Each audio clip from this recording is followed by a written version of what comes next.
Hey everyone, Mark here. Tonight's story is about a place that only exists after dark, where the flowers open their eyes just for you. If these quiet journeys help you find rest, I'd be so grateful if you'd hit that subscribe button. It truly lets me know you want more of this. And if you're already subscribed, a quick thumbs up means the world. Alright, let's get into it. The copper watering can was full, not with water, but with a single fresh jasmine stem floating in the dark, still liquid. 2 weeks after I first found the greenhouse at 11,003 p.m., I returned to find it tended. This all started on a Tuesday in March. I was walking home from the late shift at the library, my feet aching in my worn-out boots, when I saw the side gate slightly ajar, the one behind St. Bridget's with the peeling green paint. I'd passed it 100 times. That night I pushed it open. The hinges didn't. They sighed. At 11,007 p.m., the air changed. My shoulders tensed at the sudden chill, then relaxed as the humid, earthy warmth kissed my skin. The smell hit first, damp soil, wet stone, and that thick, sweet perfume of jasmine and moonflowers. Under my feet, a path of small, white pebbles, cool and smooth even through my socks. The only sound was a steady, quiet, from somewhere unseen, and the distant hum of the city. The light was all wrong. It wasn't the sun. It was a soft, silver luminescence coming from the plants themselves. Moonflowers. Their broad, white petals were fully unfurled, looking like captured moonlight, pulsing with a faint, gentle glow.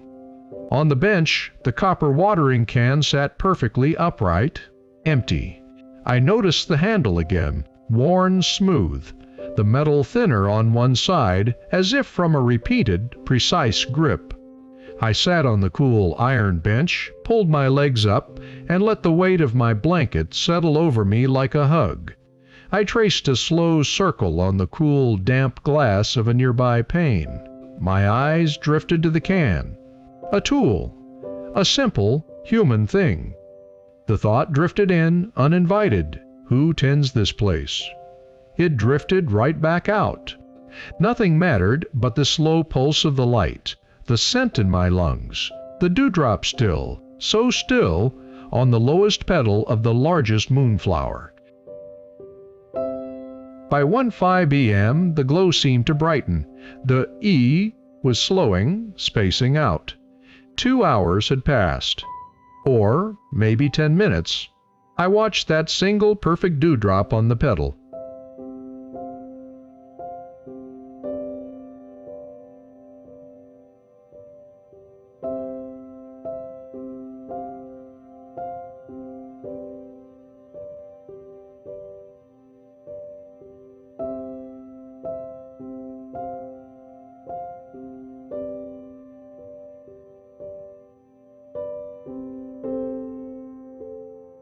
It just held itself there, suspended.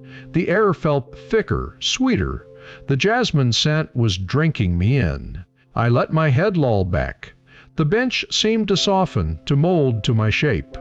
The blanket was impossibly light, yet it held me down. I thought about the watering can again. The thought was gone before it finished. 2 weeks later, at 11,003 p.m., I returned. I found the gate by accident, or maybe it found me. The sighing door, the same smell, the same glow. I walked to the bench. The copper can was there. But now it was full to the brim, the water dark and still within the green patina. A single, fresh jasmine stem floated on the surface. I sat. I didn't touch it. I just looked. And then I saw. The path of small white pebbles. It wasn't just a path. It was a loop. A slow, deliberate circle leading right back to the bench. I'd assumed it was just a path. The E I'd heard on my first night. I'd looked for a leak. There was none. The sound was coming from the base of the largest moonflower vine, where a tendril dipped into a small clay basin. The basin was full. The vine was drinking. I looked at the copper can again. The worn handle. The pattern of wear wasn't from a human hand. It was from something smaller, something that grips. The patina was thickest on the side facing the plants. It had been placed and filled and carried. By what? I didn't know. I didn't need to know. The memory of the thinner metal, the precise angle, snapped into focus. It was the first clue. I sat frozen on the bench. My feet followed the stone circle back to where I sat. I placed my hand on the cool, damp glass. My own reflection was faint in the dark pane. A calm face, slow blinks. The greenhouse breathed around me. The dewdrop from my first visit was gone, evaporated into the sweet air, becoming part of the humidity, part of the perfume, part of the cycle. I nodded once, slowly. That's the park that stayed with me, the way the greenhouse held me and then showed me it was being held too. I've been sitting with this story for days now, turning it over like the smooth, worn handle of that copper can. It makes me wonder about all the quiet, unseen rhythms in the world, the ones that tend to us without us ever noticing.